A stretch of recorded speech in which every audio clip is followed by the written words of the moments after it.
Reconstruction میں علامہ نے فرمایا ہے the time is mind of space. یہ کہاں کہا گیا، اس کا مطلب کیا ہے؟ علامہ نے یہ جملہ کوٹ کیا ہے ریکنسٹرکشن کے صفحہ نمبر 110 پر، اور چیپٹر ہے، لیکچر ہے the spirit of Muslim culture. اور یہ ریفرنس علامہ نے دیا ہے جب علامہ حقیقت زمان پہ بات کرتے ہوئے عراقی کا حوالہ دیتے ہیں. علامہ فرماتے ہیں کہ عراقی کے نزدیک، جو بہت بڑا صوفی بھی تھا اور بہت بڑا فلسفی بھی، اس کے نزدیک زمان کی حیثیت مکان کی نسبت، یعنی ٹائم کی حیثیت اسپیس کی نسبت زیادہ بنیادی ہے.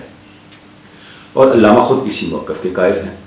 اور اس کی توضیح کرتے ہوئے ایک مغربی فلسفی الیگزینڈر کا قول علامہ نے پھر یہاں کوٹ کیا کہ time is mind of space, کہ زمان مکان کا ذہن ہے. تو یہ دو جہتی بات ہے، یعنی پہلے زمان ہے، اس کے بعد مکان ہے. زمان ایک بہت ہی وسیع پھیلی ہوئی حقیقت ہے جس کے اوپر مکان ایک نقطے کی طرح موجود ہے. یا دوسرے الفاظ میں، مکان کی موجودگی کا احساس اور اس کی احساس زمان کے ذریعے سے ممکن ہے. تو دونوں صورتوں میں زمان جو ہے وہ بڑی بنیادی، مکان کی نسبت بنیادی حقیقت قرار پاتا ہے.